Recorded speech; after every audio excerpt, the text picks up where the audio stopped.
Well, welcome and thank you for joining us today for this webinar. My name is Beatrice Dupuy and I'm the director of Circle. Joining me today are Kate Mackay, Associate Director, and Marisol Aguirre, Outreach Coordinator, both of whom will be monitoring the webinar behind the scenes. So for those of you who are not familiar with Circle, we are one of 16 language resource centers funded under Title VI by the US Department of Education. Circle is housed in the College of Humanities here at the University of Arizona, and our mission is to develop and provide quality instructional materials and professional learning opportunities that are grounded in research. For more information about what we do and the resources we offer, you can visit the two links at the bottom of this slide. So on this map, you can see where each center is located. We have several events coming up that I would like to bring to your attention. First, Circle is partnering with the Consortium of Middle East National Resource Centers to host a hybrid workshop on artificial intelligence and online tools in Middle East language pedagogy in April. Please scan the QR code or go to the URL on this slide to register. Please note the dates for the in-person and the remote meeting. The CFP for our upcoming Intercultural Competence Conference is available, and the submission portal is now open. Several proposals have already come in. For more information, please scan the QR code and go to the URL on this slide.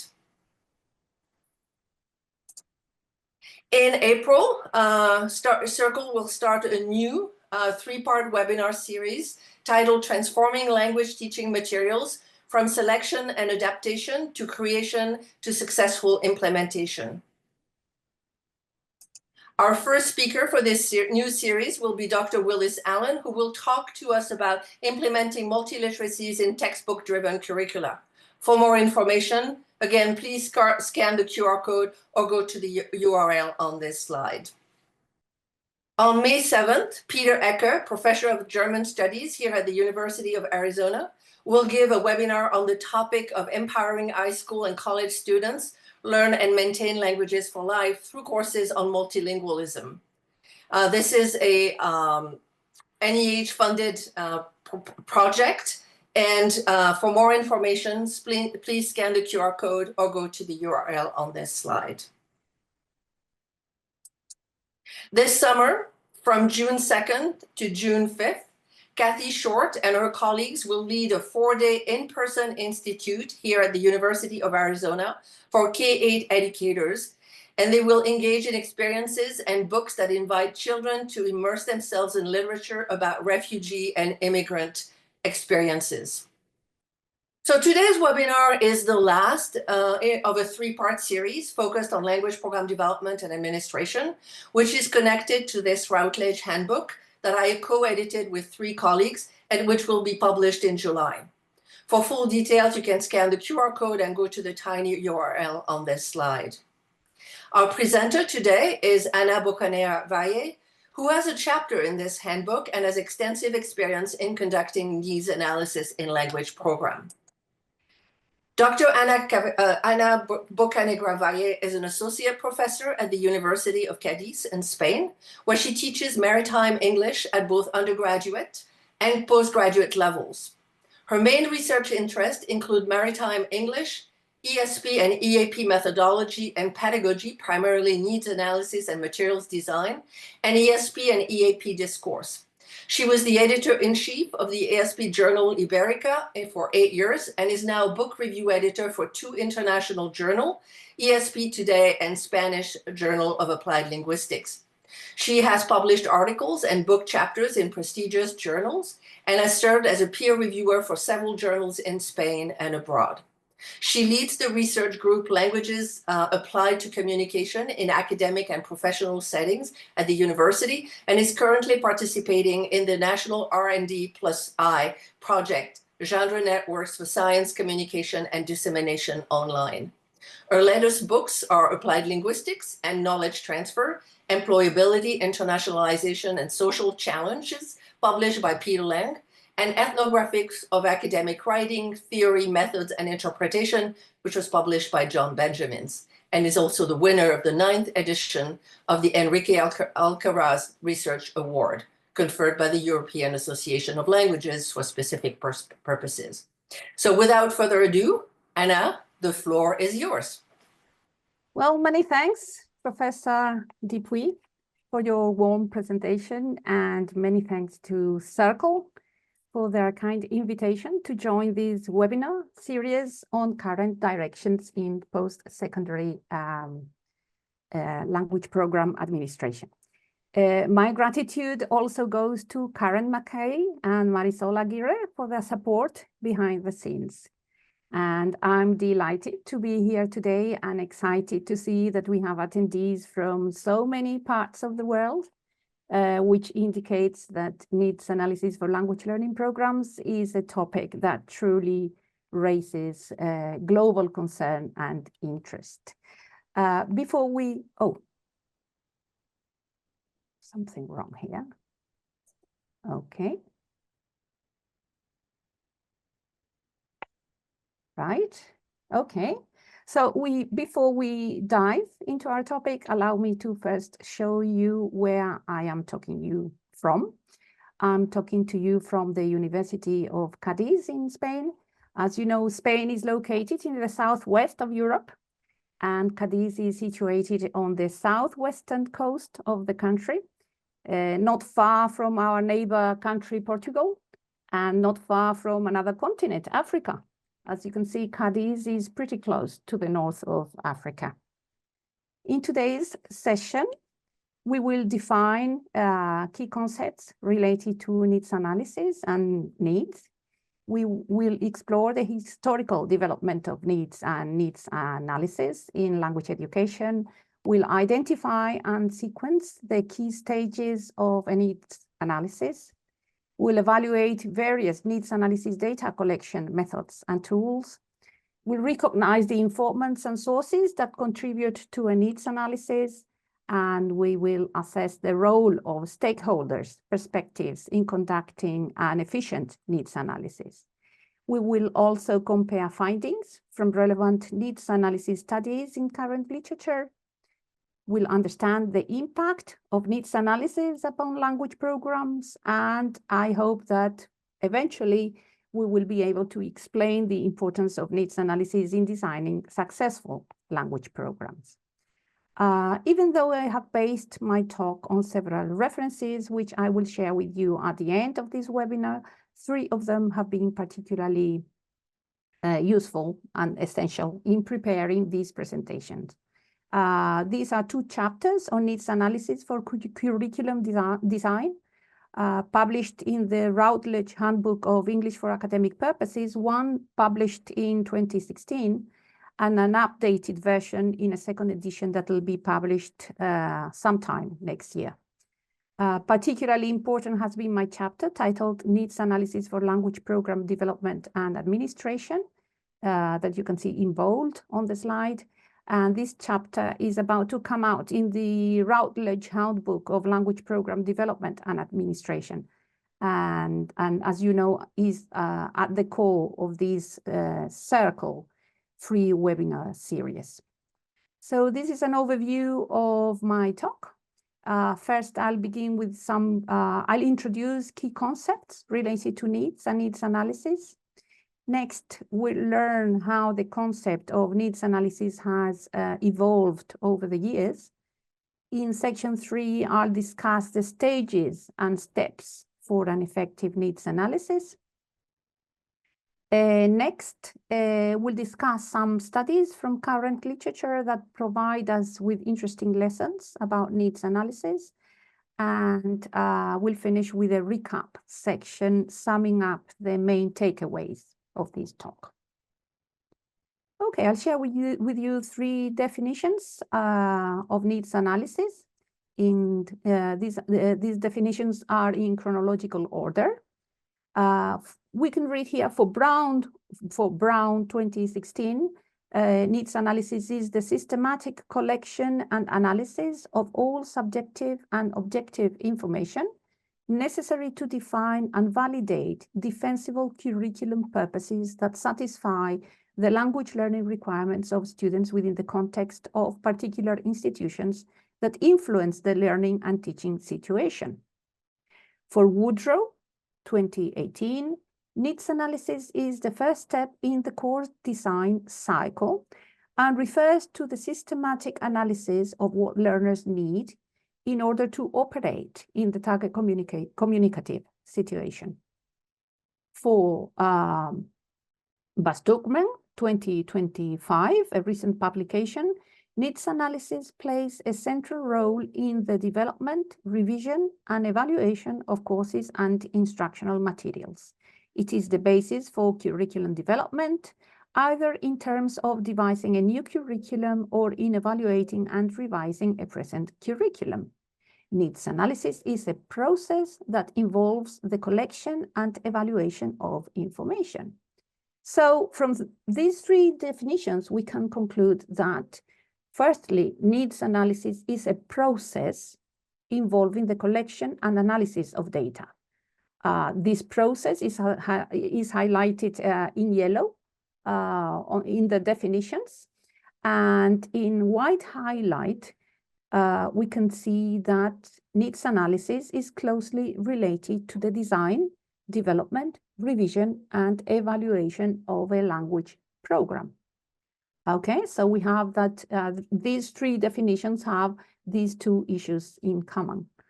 Needs analysis is the backbone of course design. As we have just seen, it is the first step in the course design cycle. And this process, as Flowerdew 2013 observed, is carried out to establish the what and the how of a course. It is the first stage in language course development, followed by curriculum design, materials selection, methodology, assessment, and evaluation. This figure illustrates an iterative cycle with 5 interconnected stages. As you can see, the cycle begins with needs analysis, which is emphasized here, indicating its foundational role in identifying requirements and gaps and preceding the design of a language course or a language program. This step leads to subsequent stages, each one connected by arrows to signify progression and feedback loops. The following steps include the design of a language course or a language program, teaching and learning, students' assessment, and the evaluation of the course or the program. This process diagram creates a dynamic system where insights gained from each phase, from each stage, inform improvements in the next cycle. And also the circular shape of the diagram underscores the ongoing nature of the process. At the same time, it reinforces the idea of continuous enhancement. And now, it's time now for a quick poll. If you could please access the QR code on the slide to answer these questions. There are 3 questions. Have you ever conducted a needs analysis? Are you planning to conduct a needs analysis in the near future? And finally, in your needs analysis, whose needs have you analyzed or would you like to analyze? So you can access this QR code on the slide to answer the questions, or you can also access the questions by visiting menti.com and entering this code 78289941. Okay, so we can see that, around 60% of the participants have conducted a needs analysis. And yes, and about 40% are willing to conduct one. Okay, that's good. Let's see if there are any changes.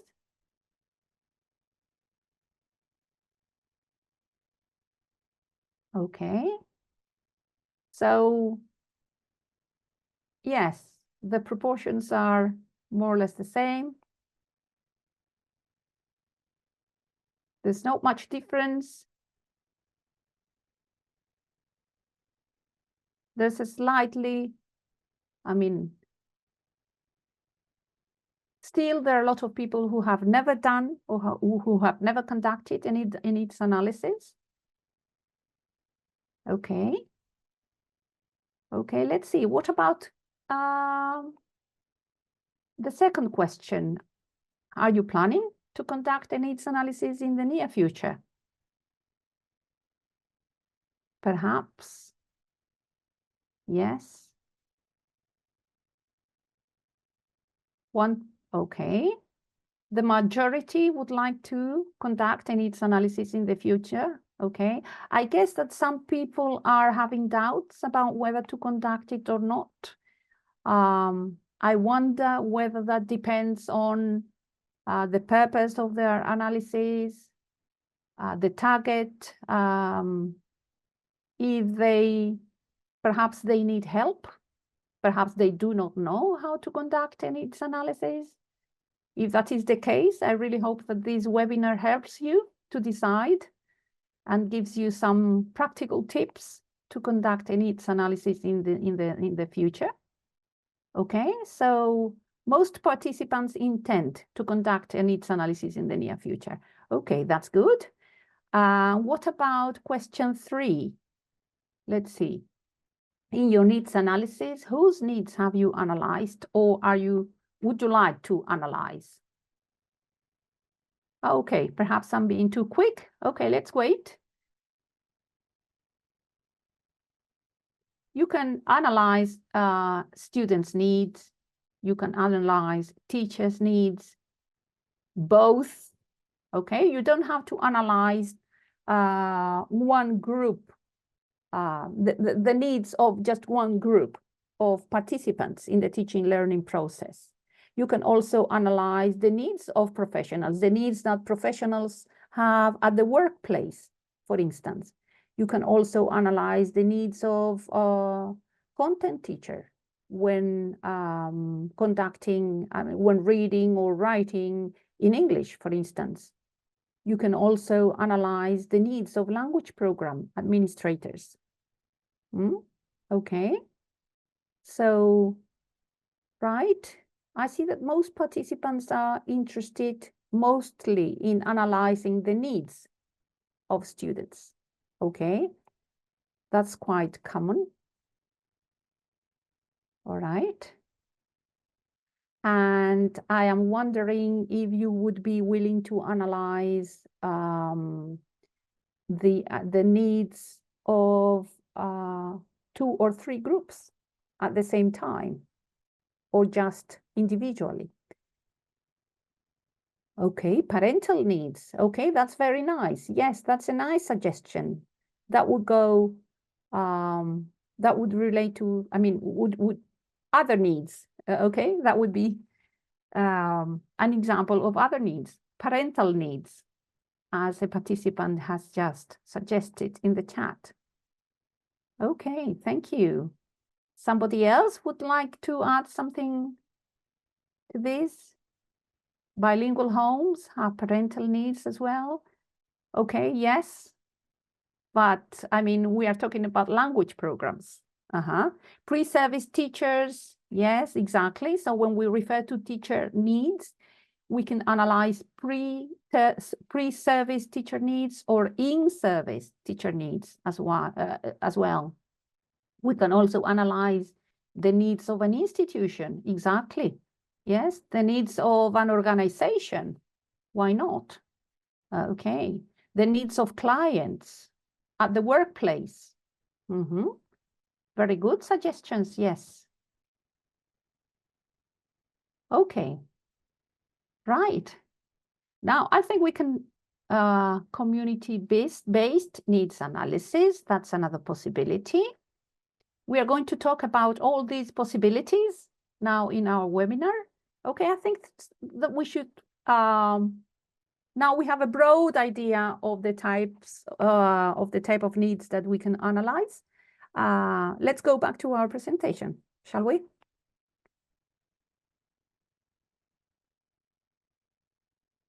Okay. right? So we can see here in this word cloud that the word needs takes on different meanings depending on the context.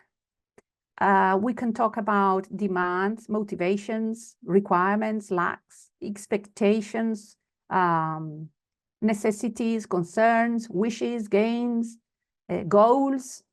Okay, all these terms recurrently appear in the needs analysis literature. So we're going to talk about these terms in detail now, okay?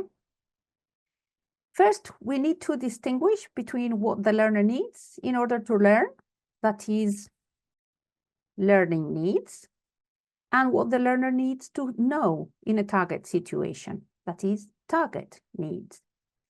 Generally speaking, target needs can be academic or occupational. Academic needs refer to the needs of learners in higher education or school settings. For instance, in European universities, courses in English are offered to help science students to follow a lecture or a demonstration, or to participate in seminars, or, for instance, to write up accounts of an experiment. Okay, these courses aim to cover the academic needs of a particular group of learners.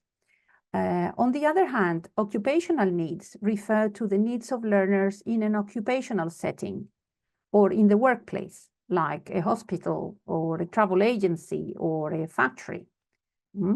Okay. Target needs is something of an umbrella term, which in practice entails a number of additional and important distinctions. Target needs, whether academic or occupational, can be understood as necessities. That is, the type of need is determined by the target situation. And in this case, society, companies, and employers, if consulted, can provide their views for an efficient analysis of necessities. Lacks.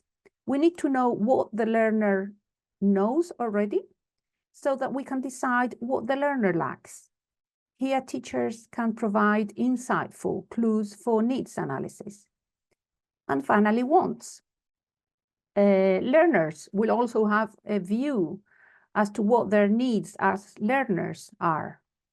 Their views as present learners and also as future professionals. Let's have a look at an example to understand this much better. Liu and colleagues 2011 explored the necessities, lacks, and wants of college students regarding language courses. They administered a questionnaire and gathered responses from nearly 1,000 EFL college students in 6 universities in Taiwan. They found that necessities, lacks, and wants were perceived according to the language skill that was taught. That the students' perceptions of needs differed with the actual content of the courses. This table shows, as it says here, the most necessary, desirable, and insufficient for skills in general English courses. That is, the necessities, wants, and lacks according to the 4 skills that were investigated. For instance, regarding speaking, students' necessity is to introduce themselves in English. Students want to converse with others in fluent English. And what they lack speaking English with foreigners socially. For the case of other skills like,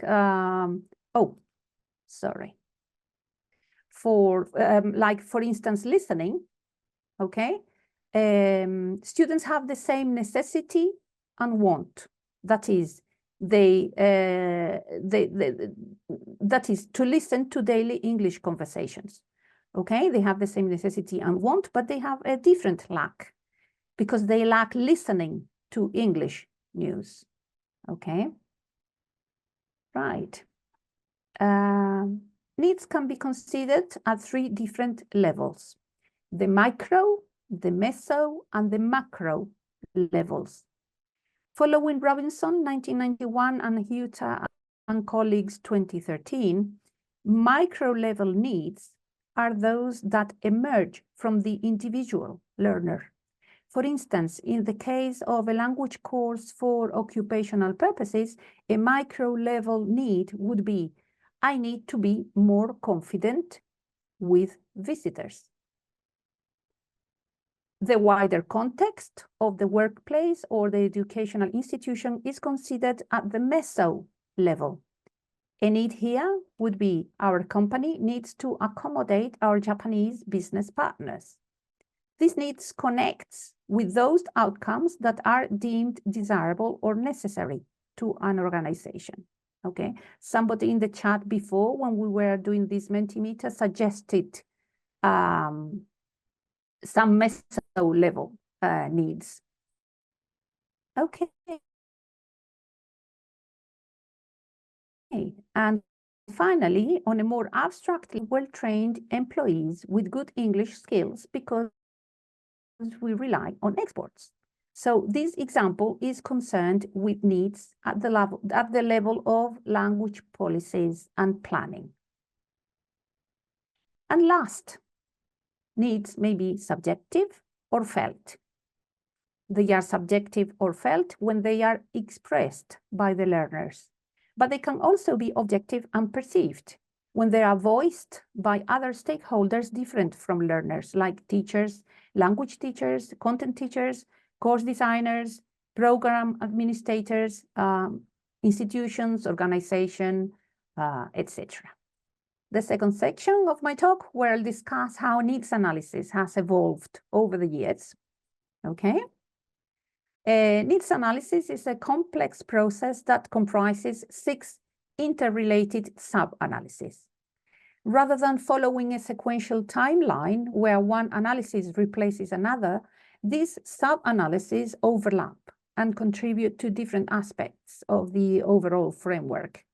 As I will try to show, if we take all these sub-analyses together, we'll be able to show how the concept has expanded and refined over the years. The first analysis trend that emerged in the literature was the target situation analysis, which aimed to identify what learners should know or be able to do in a target situation. This trend was soon accompanied by an interest in describing the language used in the target situation, that is discourse analysis or language situation analysis. Following this, the focus was placed on the learners, the determination of the learning gap and the identification of personal communicative needs. And this was called the present situation analysis. Next, learner factor analysis or strategy analysis. These two analyses examined how learners acquire language, including their learning styles, learning strategies, and those individual factors that influence the process. All these analyses interacted dynamically with the teaching context and local conditions. And this approach is known as the teaching context or means analysis. And last, the task-based analysis. This analysis adopts tasks as the primary unit of analysis.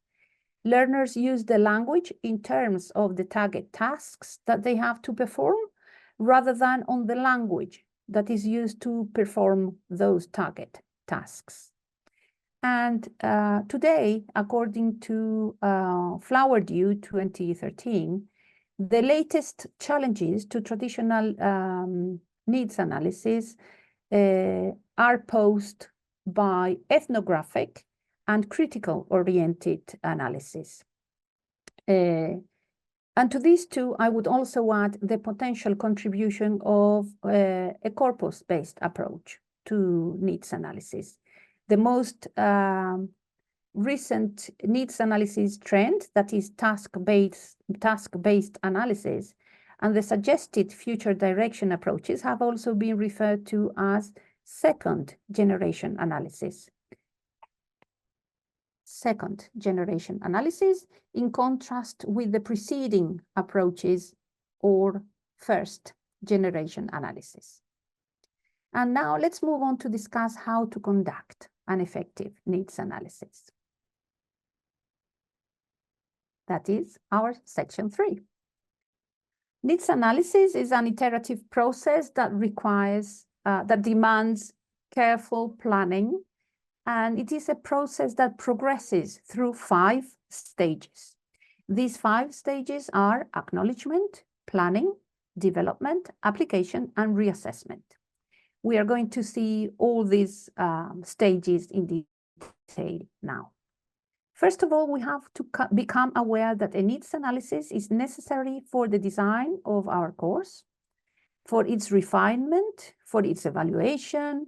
We should be aware of its benefits, and we should ask ourselves questions like, will a needs analysis be useful for my program?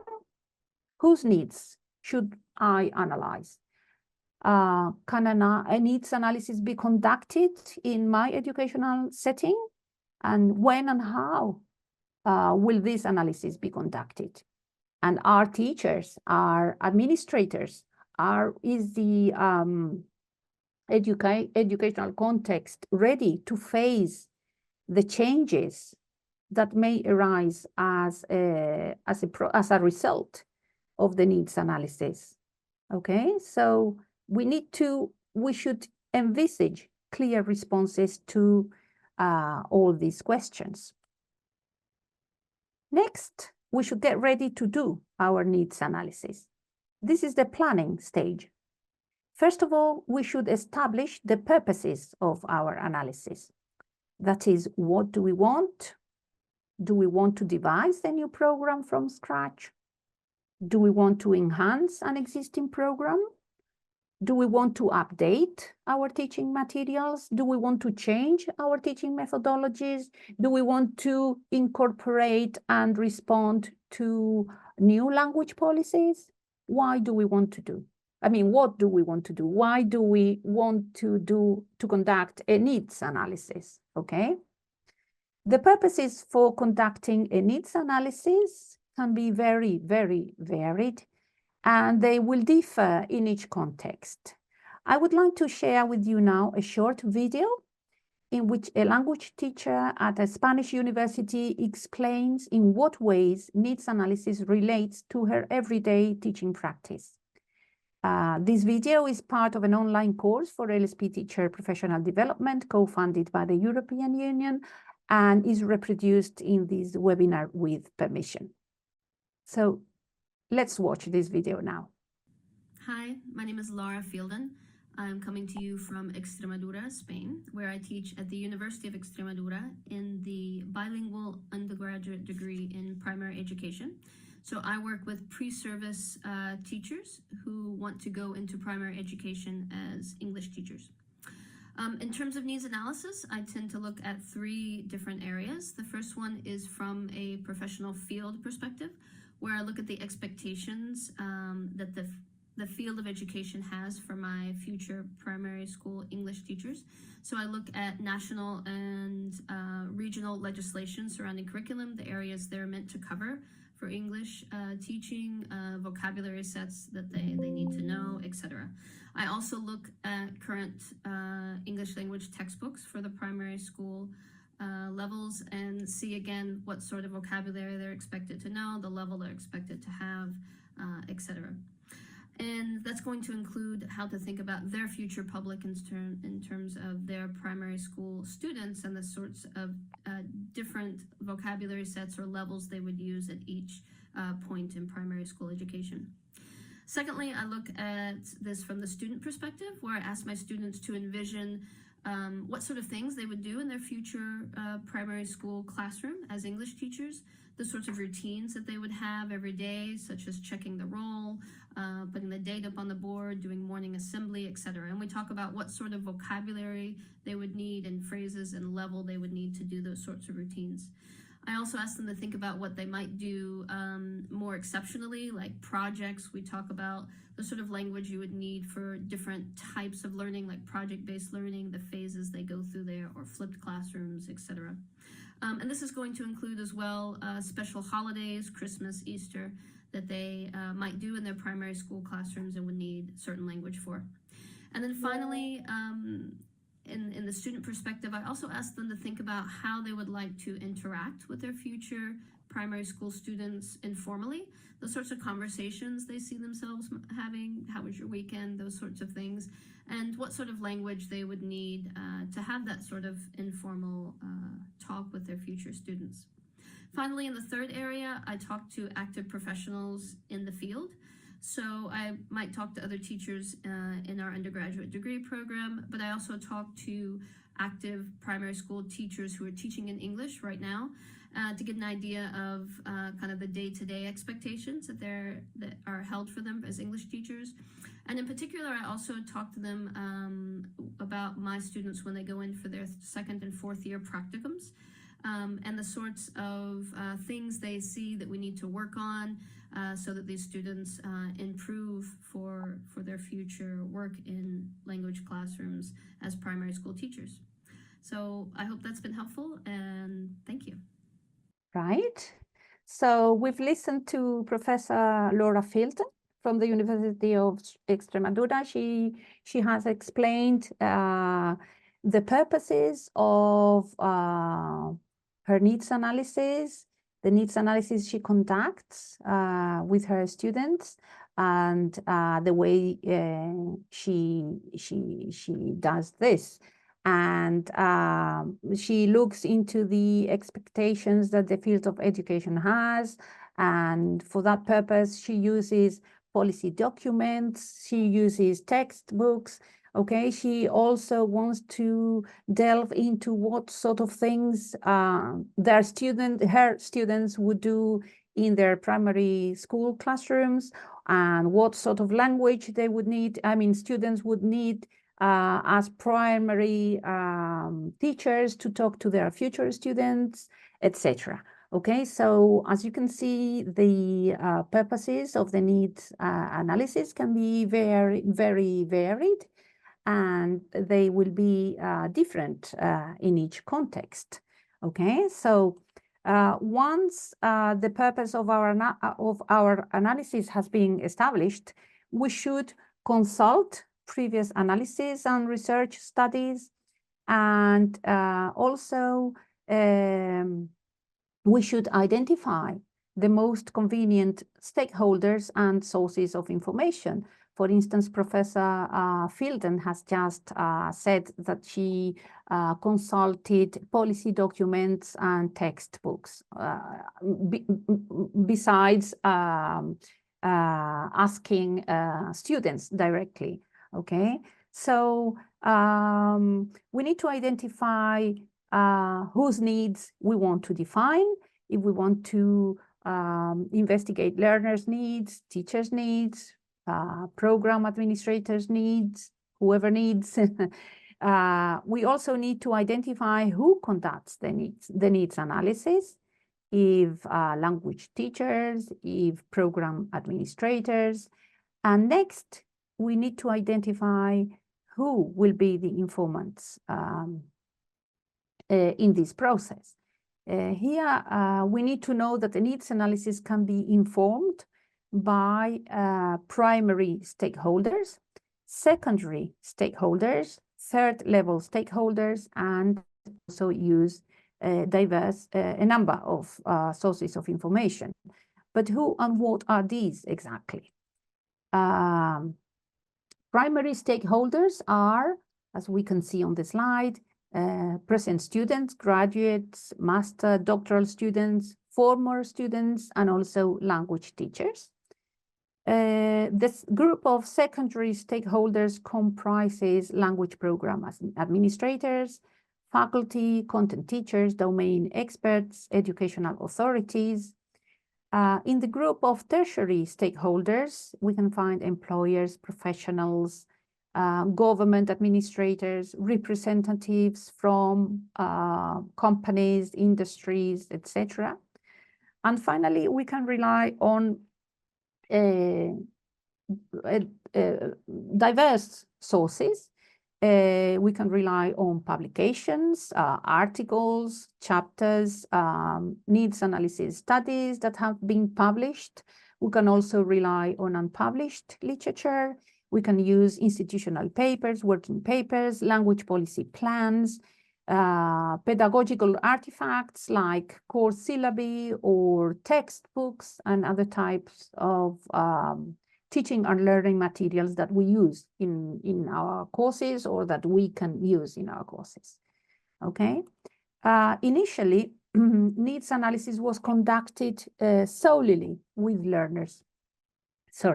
However, over time, the range of informants has expanded to include not only learners, but also language teachers, content teachers, program administrators, and many others.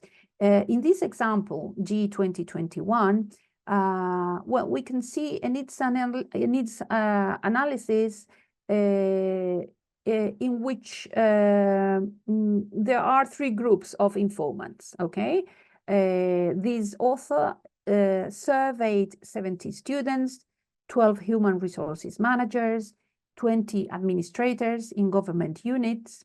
Another example is Trujeque Moreno and colleagues, 2021, who gathered over, who surveyed 191 students, 10 professors, 1 general director, 1 administrative coordinator, and 4 program coordinators. And a third example is Pérez Cañado 2016, who gathered 600 informants from across Europe, including teacher trainers, administration coordinators, pre-service teachers, and in-service teachers. Okay, so these 3 studies illustrate that today's needs analysis does not survey or interview students alone, but includes informants from different stakeholder groups. Okay, so once our informants and sources have been identified, the next steps are to delimit the student population, decide upon the teaching approach that we would like to implement. We should note constraints and limitations, and finally, we should select the methods and instruments that we will use to collect data, the data we need. In the next slides, we'll be dealing with these data collection methods and instruments. Data collection can adopt qualitative and quantitative methods of inquiry. Each method involves diverse instruments that can be combined to gather comprehensive data. And if you would like to learn more about useful data collection instruments and needs analysis examples, I suggest you consult these references on the bottom left here on the slide. Examples of instruments or tools for quantitative analysis are, for instance, survey questionnaires, which can be structured, semi-structured, large scale, small scale, also diagnostic, progress, or final tests, together with checklists. These are examples of quantitative tools. Examples of qualitative tools are, for instance, interviews, participant and non-participant observation, learning materials and samples, diaries, logs, journals, essays, documents, recordings, which provide us with visual data, focus groups, field notes, etc. As you can see, there are many qualitative instruments that we can use in our needs analysis. And I would like to note that questionnaire surveys and interviews have been reported to be the most popular data collection instruments. But other tools like document analysis and focus groups are increasingly being introduced to supplement survey and interview-based findings. And also recent literature is introducing more novel instruments, like, for instance, video recorded observations or role play interactions. Okay, but regardless of the method, whether we use quantitative, qualitative, or mixed methods, and regardless of the data collection instrument that we use, it is important to bear in mind that they all have advantages and disadvantages. Okay, on the slides, you can see some of the benefits and limitations of using structured interviews in needs analysis, which is one of the most frequent instruments together with questionnaire surveys, as I have just said. For instance, a positive aspect of structured interviews is that they are relatively low cost. You'll only need a recorder or a mobile phone for all your interviews. However, even if it is a cheap data collection instrument, it can be very time consuming because after the recording, you'll need to transcribe, organize, and analyze the conversations. Another positive aspect is, for instance, that structured interviews can yield data that can be standardized, easily organized, so comparisons can be easily drawn across formats. But if we do that, I mean, if we organize and standardize data in advance, important aspects may be neglected, okay? So as we can see, some of the affordances of using structured interviews also entail limitations. Okay, so to sum up part of this section, using multiple informants and sources and data collection instruments is key for successful needs analysis. Triangulation not only adds breadth and depth to the process, but also enhances the validity and reliability of findings. Questionnaire surveys are the most popular data collection instrument, followed by interviews. However, other instruments like focus groups, observation, field notes, document analysis are increasingly being introduced. And finally, all data collection instruments have benefits and limitations. Examples of studies using multiple data gathering tools, this triangulation of tools I'm talking about, are the ones here on the slide. For instance, under Ozdemir 2014, used questionnaires, interviews, observation, reflection journals, and student essays to collect data. Chan 2018 used questionnaire surveys, observation notes, learners' reflections, learner language produced in role plays, video recordings, audio recordings, and Holden and Blake 2022 used documentary analysis. They surveyed 300 graduate students. They conducted interviews in focus groups and among 100 graduate students. Also online surveys, observation of students in the writing lab, and secondary data sources like course syllabi, laboratory rosters, or research articles were used by these authors to gather data for their analysis. Okay, so time again for another quick poll. And if you can please access this QR code on the slide to answer this question. If you, as a language teacher, are planning to conduct a needs analysis with the aim of redefining your language program, which data collection tools would you be using? Okay, you can scan this, you can access this QR code on the slide, or you can also access menti.com and enter the code 78289941. Okay. Let's wait for your answers.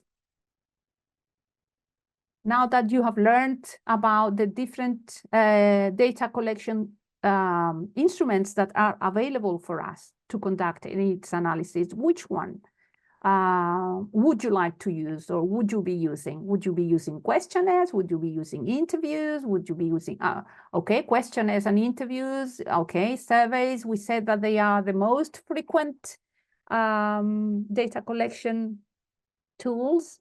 Okay, right. Presentations, okay. I understand students' presentations.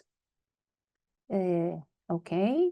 Interviews, yes, we can have different kinds of interviews. We can have structured, semi-structured interviews, focus groups, diagnostic tests.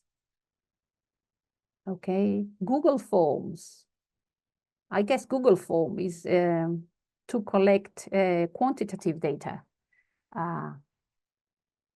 Some kind of assessment. Okay, we talked about testing by using diagnostic or final tests. We can also gather data that we can analyze.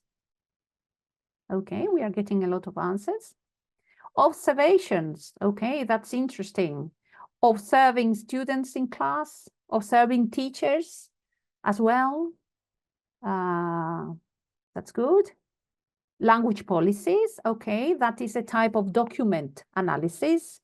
When analyzing the type of documents that we can analyze to inform our needs analysis can be exactly language policies, learning materials, textbooks, okay, course syllabi. Okay, excellent. Okay. So I still see that questionnaire surveys and interviews, focus groups, some sort of observation and tests, because I see tests and assessment are the most popular data collection tool for you, and perhaps the most accessible for you all. Okay, thank you for replying to this quick poll. Okay, let's go back to our talk. Right. So let's go on with the last stages in a needs analysis. So once the data has been collected, it needs to be analyzed, and results and findings should be examined for conclusions. Next, we need to apply these results to our course, curriculum, or program by establishing learning objectives, learning outcomes, and of course, implementing decisions regarding materials, methodologies, and so on. And the last stage would concern the evaluation of the course, the renewal of the syllabus, the refining of the learning objectives, the update of materials, and whatever it is necessary. And of course, the adoption of further decisions for ongoing program evaluation. Okay, so again, lots of information so far. Do you have any questions at this stage? Yes, we do have lots Oh, good. of Good. questions. All right. Good. So I think some are probably going to be referring to the early moments in this presentation. But so someone is asking, Lori's asking, since you talked about, considering academic and occupational needs, Lori's wondering, do you consider needs such as personal and socio-affective needs? Yes, of course, of course. I mean, that is what, if you remember, I showed you different approaches to needs analysis. There's one which is the learner-centered approach, and also the learning factor analysis. And this one takes into account the motivations, the learner affective motivations, learner strategies, and learning the desires, okay, for learning a language, which may be different to the needs that are required by the academic context. That's why we talked about gaps, wants, necessities, okay, because students may have one need, but that need might not be in line with what the language program is expecting from him or her. Okay, so indeed, of course, yes. Great. Yaya is asking, is there any set questionnaire for needs analysis? There's no need, there's no set questionnaire, because one of the lessons that we will learn in section 4 is that learner needs are not universal, okay? Of course, we can find sample studies which provide us with nice questionnaires that we can use as samples, okay, to inspire us, to illuminate our own context, okay? But because needs vary across contexts, across stakeholder groups, as we shall see later, there's no what's the word for that? One for all questionnaire survey that we could use, okay? Yes, thank you. Jade is asking, what are language audits? Oh, language audits is like an audit. It is, you have, for instance, the language program administrator, sort of inspecting, surveying what's going on in the program, whether it has to do with quality, whether the syllabus is being followed, whether I mean the materials that are suggested are really being implemented in the classroom, and it is something to do with quality control. Great, thank you. Ali is asking an interesting question. Since the data collection methods for needs analysis appear to be similar to research data collection, I wonder if certain research studies can be interpreted as a needs analysis. How widely should the data be collected to count as a needs analysis? Well, as you will see now from some sample studies that have been published, and of course they have been found as being reliable. Okay, you can find needs analysis, large scale needs analysis, surveying 1,000 students, and needs analysis which just survey or interview 12 people. Okay, it has to do with the purpose of our analysis. Okay, so we cannot say, okay, if you interview over 30 people, it is fine. If you interview below, it is not fine. No, there are all sort of but of course, what is clear is that the more informants, I mean, you have in your needs analysis, and the more triangulation, I mean, the more data collection methods or instruments or tools that you use in your method, the more reliable the needs analysis will be. Right, thank you. So Yi is asking, how do you balance subjective and objective needs in course design when they seem to conflict? So for example, students may feel they need to acquire, let's say, native-like pronunciation, while the teacher identifies communicative competence as the primary objective. Well, that's a very good question, because we will see in the next in our sample studies that mismatches and tensions may appear in a needs analysis. We will find mismatch if we, for instance, we get data from students and from teachers. We will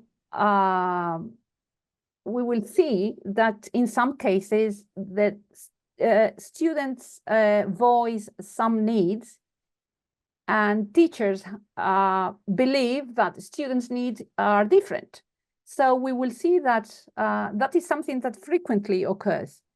Tensions okay, between both, between stakeholder or among stakeholder groups, and also mismatches between what is found in one group and what is found in another group. Okay, I'll show you some sample studies dealing with this specifically. Great. Sylvia is asking, can you clarify what you said about using needs as desires and wants? Are those terms interchangeable?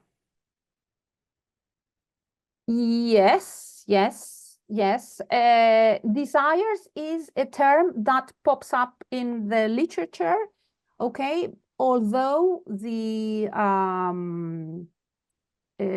reliable terms or the more formal terms are wants, okay? What the learner desires is what the learner wants, okay? But in the literature, we find needs, wants, gaps, lacks, and necessities. Okay, those are the ones that recurrently appear. Yes. Although some people may talk about them as deficiencies, demands, desires. Okay, informally, let's say. Yeah, someone is here has a big question too about the process. How can we make sure that the teacher does not influence the students' answers to the interviewed questions if the teacher or the teacher themselves is the researcher or the person conducting the needs analysis? Well, yes, I guess that has to do with the research process. Okay, so it's like in any type of research in which the researcher is also a participant in the research.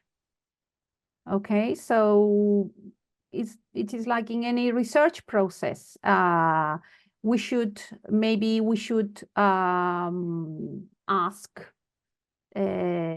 another teacher to have a look at the results and the interpretation we have done, and that's why it is important to gather as many. I mean, to gather as many data as. I mean, yes, all the data that we can from as many stakeholders as possible to get all the views. Yes, and this might happen. Okay, this might happen if we are already running a course and we want to refine a course. Okay. Also, if we are going to start a course from scratch, we should get some support from previous teachers who have taught similar courses. We should read studies in similar contexts so as to gather ideas and get as many suggestions as possible, so that our survey or interview is not biased from the start. Mm-hmm. Great, thank you. Anna, do you want to continue? And then okay, yes. There are other questions, but maybe you want to go through the presentation. Okay, yes, because there are many questions, and I've got some examples here, so that might reveal, I mean, throw some light All right. on these questions. Okay. So let's move on to the next part of my talk, where I'll explore the lessons that current literature has to offer. Okay, there are 8 lessons. Lesson 1. Okay, lesson 1 reveals the needs, reveals that needs may vary across educational contexts, between stakeholder groups and over time. Okay, I've just made reference to this. Somebody asked something similar. So on the slide, we see a table. This table contains 3 studies conducted at different times in different countries, France, Italy, and Japan, but in the same content of higher education and also in the same field of English, business, and economics. However, findings reveal that English language students in France demand a greater focus on speaking and listening. Italian students demand greater focus on speaking and writing. And Japanese students need to improve their speaking and reading skills.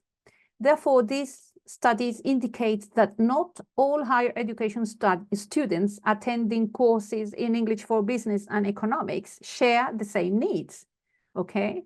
And therefore, needs analysis should be tailored to each specific context rather than assumed to be universal. So that's why the former participant said, do we have a questionnaire sample that we can follow? No, because we cannot assume that needs are universal, okay? Right, also in relation to this lesson 1, needs analysis may suggest complementary perspectives or discrepancies across needs analysis informants, even within the same stakeholder group. Another participant has just raised this issue. It may be the case that teachers, students, and administrators may have similar views, or it may also be the case that they disagree on how languages are learned or should be taught, or they might disagree on how language courses and materials should be organized. By way of example, Juan 2024 found differing reading and writing needs among informants, even though they were all students and belonged to the same stakeholder groups, okay? They found different needs according to, graduate students studying in the same university, an EAP course, they had different needs compared to master students and doctoral students. Martinez-Sanz, 2008, found contradictions between students and instructors' beliefs on the one hand, and program administrators' beliefs on the other. Okay, so this time the contradictions was between administrators on the one hand, language program administrators on the one hand, and students and teachers on the other. Lesson 2. From lesson 2, we learned that needs analysis helps to inform the content requirements and organization of new language programs. In this study that you can see on the slide, Tamayo Kano and colleagues, 2023, were interested in identifying the contextual requirements for new blended learning, for a new blended learning program in English at a Colombian public university. And their analysis revealed the needs to invest in new personnel and e-infrastructure. Also, the need to consider students' context in the design of the course, and also the need to offer, to provide teachers and students with ICT support. Okay. Lesson 3 is that needs analysis helps in the evaluation and refinement of existing language programs. The evaluation conducted by Watanabe and colleagues in 2009 was part of a research project. And this research project aimed to identify the evaluation needs of foreign language programs and educators in US colleges and universities. And based on their analysis, these authors identified the program components that required greater attention, and also the resources that supported the improvement of program evaluation capacity among US college foreign language educators. Okay, so the needs analysis in this case helped to evaluate and refine the existing language program. Lesson 4 highlights that needs analysis helps to update teaching methodologies and materials. By way of example, thanks to the needs analysis conducted by Nategian 2024, a mismatch between current textbooks and actual language outside the classroom was a finding. These authors claimed that learning materials should be updated and they should include examples of genres, examples of authentic materials, and also examples of simulations. Those authentic materials and simulations that were likely to be used in real work situations, okay? From lesson 5, it becomes clear that thanks to needs analysis, we can identify lacks and also mismatches in language programs. For instance, Arias Contreras and Moore, 2022, explored the language needs of English language students attending a vocational educational program in agriculture in Chile. And they found mismatches between the current language program, the current syllabus and the current materials, and also the needs of the target situation, of the target occupational domain. They also identified gaps in EFL teachers' knowledge. Therefore, this needs analysis raised concerns about these teachers' ability to meet students' needs effectively. Okay, lesson 6. Lesson 6 demonstrates that needs analysis reveals tensions in course planning and administration. Somebody mentioned that before in the Q&A, and this is the case of Holden and Blake, 2022 study. They examined the role of administrators in implementing curricula at Japanese higher education institutions, and they found considerable tensions between the English language teaching unit and the program administrator. The program administrator was somebody who did not speak English, and he wasn't a specialist in language teaching, okay? But he was the language program administrator. And among other issues, this study reported how the administrator became an obstacle to data collection in order to maintain power. And it also showed how the administrator hid course requirements to favor a particular group of students. Holden and Blake conducted a surreptitious needs analysis, and they felt that this needs analysis was unconventional in many ways. So they defined it as a guerrilla needs analysis for that reason. Lesson 7. Lesson 7 reveals the need for support across stakeholder groups. As Breeze 2014 demonstrates, both students and visiting lecturers need support in English medium instruction programs. Lecturers need methodological support, and students need discipline-specific language support to attend the lectures in English. And this need for support is also evident in the study by Stedman and Kraut, 2018. And these authors claim that it is language program administrators, the ones who are in need of training in order to meet the requirements of those online English language programs that are gradually being implemented across the US. So in these two studies, we find that in the first one, it is lecturers and students who need support. In this second study, it is language program administrators, the one who need support. From lesson 8, the last one, we learned that innovative approaches to needs analysis enhance data insights and address emerging challenges in view of more effective language program development. By innovative approaches, I mean the second generation approaches to needs analysis that I showed you in an earlier slide. And here we have some examples. Lambert 2010 is an example of a task-based analysis. Okay, and they used this task-based, this author used this task-based analysis for the development of a second language program. Kani and colleagues 2016 is an example of how critical needs analysis can be used to assess a language curriculum.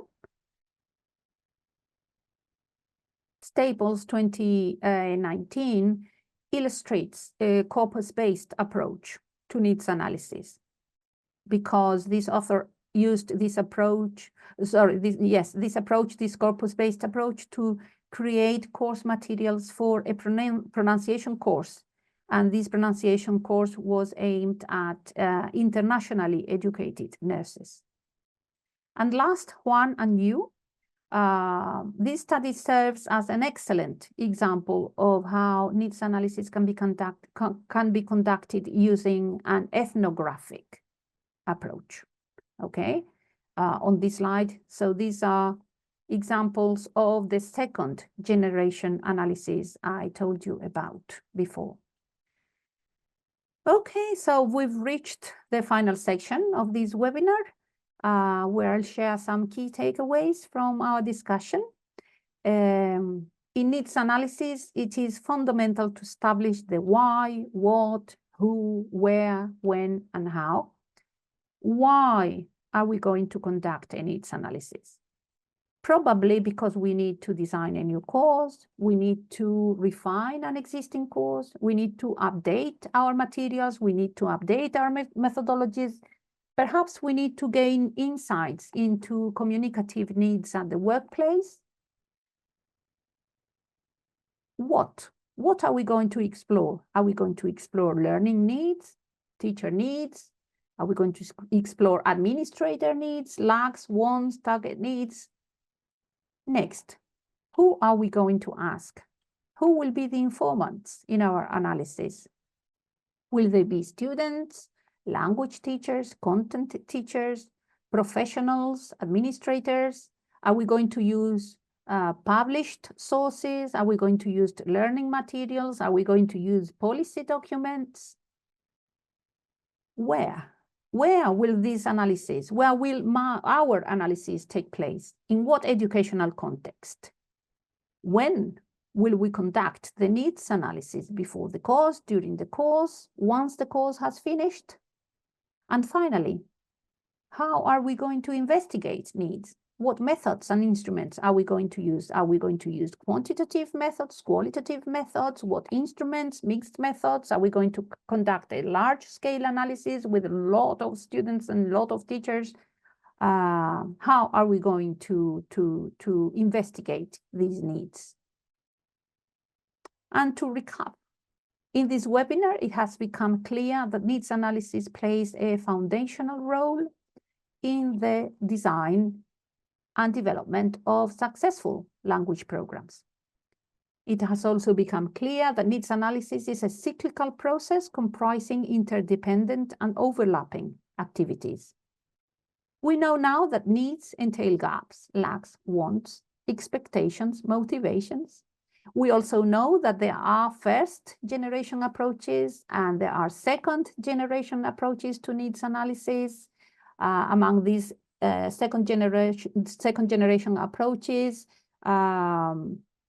we have task-based, corpus-based, ethnographic, and critical approaches. We know that needs analysis requires detailed planning and development in 5 stages, which I have tried to discuss in detail today. Also, needs analysis serves diverse purposes, to identify gaps in existing programs, to respond to language policies, many purposes. And also we have learned that a triangulation of informants and a triangulation of sources and data collection instruments is key for a successful needs analysis. And last but not least, we also know now that current literature provides us with important lessons and valuable insights that can be very practical when it comes the time to conduct our needs analysis and to further our knowledge in the field.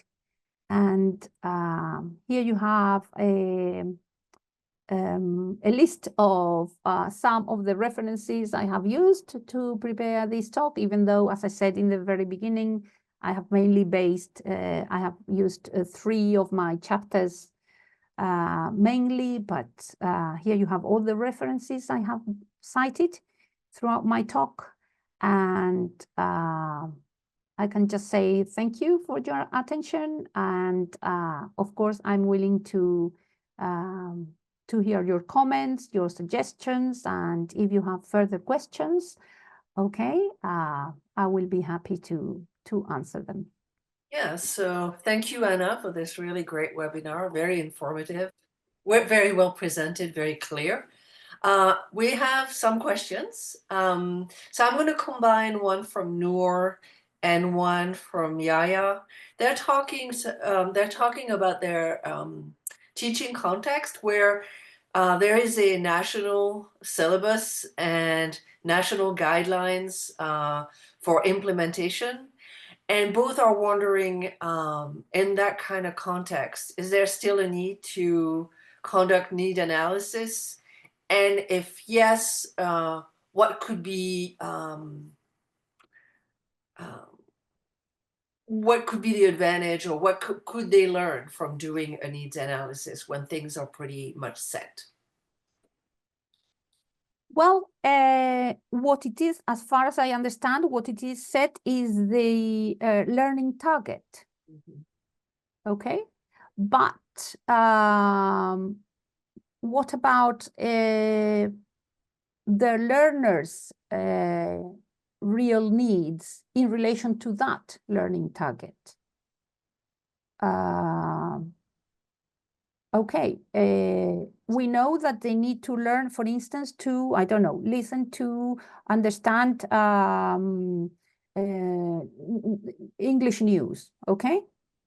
Or to be able to deliver a presentation in English. Okay, that is a learning target. But we also need to learn the point of departure of our learners, so as to bridge, you know, the gap between what the learners know and what the learners should know at the end of the teaching process. So I think that the needs analysis would be very useful, yes, to bridge that gap. Mm-hmm. Thank you. So Sherry here is asking the following question. She in our program, we are required to do annual program assessment and reporting. As a department unit, every 5 years, we're required to do an external review accreditation assessment. Mm-hmm. Mm-hmm. How can a needs analysis assist in these procedures? And how could I help our stakeholders differentiate a needs analysis from a formative program assessment process? That's a difficult question to answer. Yes, well, you need to comply with this quality assessment. Okay, you know, you have to do that. But I have showed you, I have shown you some studies in which some mismatches have been found between what was expected and the teaching, the contents and the teaching and learning that students really receive. So this needs analysis would also help to provide additional insights to this quality control, this quality assessment, because they can add additional information that that was not envisaged from the quality control, that was not anticipated in the quality control. We can find surprises, like, for instance, a study in which there was this program going on, and after this needs analysis, it was found that Students were not happy because the needs of the workplace were rather different to the contents they were receiving. Students felt that they were not being prepared for meeting the demands of the workplace. Okay? So they might be meeting the demands of a national language plan, but these needs may differ in different contexts. Yes. Thank you. Mirna has a question that I think it's an interesting question. Can needs analysis be used to lobby government education departments to implement changes in fixed programs? So we just you just answered a question about we have a national syllabus, we have national guidelines. So in that case, could needs analysis be used to lobby these bodies in order to maybe implement changes? Of course it could, because, well, you saw in that study by Holden and Blake, this guerrilla needs analysis, in which they carried out, teachers saw that there was something wrong going on. And then they found that this language program administrator was changing requirements. He was favoring home students, and he was doing things that were not right, simply because he wanted to maintain his power over the language program. So of course you can challenge. You can challenge, and you can needs analysis can help. Of course, the needs analysis. I mean, you have the data, okay, but I guess that you need something else. You need support from other stakeholders to make language programs. I mean, these people responsible for these changes be able to accept these changes. So that's why I asked some of the questions in the very beginning were, are teachers, administrators, program ready to implement the changes? Because if the answer is no, then why should we carry out a needs analysis? But if they are open to changes, this needs analysis will be useful. So that goes back to the moment in your presentation where you were talking about different ways of collecting data for a needs analysis, and you had more traditional ways and more innovative ways. One of them was ethnographic approaches. And someone, Ali, is asking, can we do ethnographic research in such a short time? And because I've heard it can take many years. Yes, well, one of the features of ethnographic research is that it has to be it requires sustained engagement from the researcher. Okay, so I didn't say that, but when you need suddenly you need to prepare, I don't know, perhaps in 2 months you'll be teaching this particular course. Okay, then you can carry out a quick needs analysis. It is called a just-in-time needs analysis. It is just to meet the purpose of this particular course. But if you want something which is established and long and will for a language program that is going to be established for a long period of time, of course, an ethnographic approach would be very helpful. But of course, it needs time. Yes. I think we're going to yes, and sometimes we don't have that time, simply because we need to teach the course and we need to know what we are going to teach. And so then that's why these ethnographic approaches are not that frequent in needs analysis, okay, because they need time. So I think we're going to take one last question, and I'm sorry we won't be able to do all of them. But I think more or less, I think it might have been answered already, but let's stick this. Can needs analysis help in designing materials for multilingual classrooms and the development of communicative competence? Of course it does. Of course it does.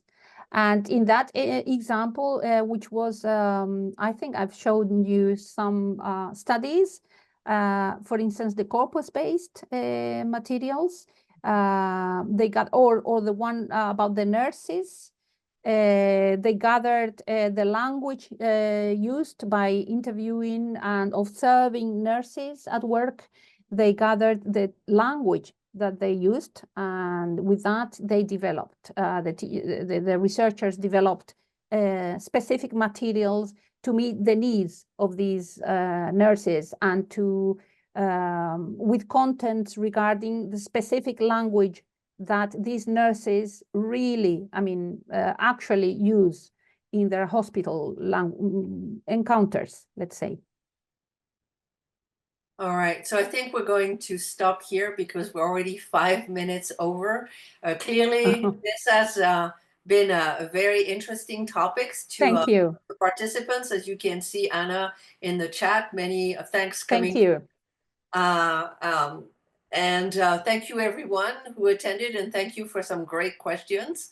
And I'm sure Anna shared her email address, so if you have any more outstanding questions or might need some more information, please feel free to contact her. I don't want to overwhelm her, but yes.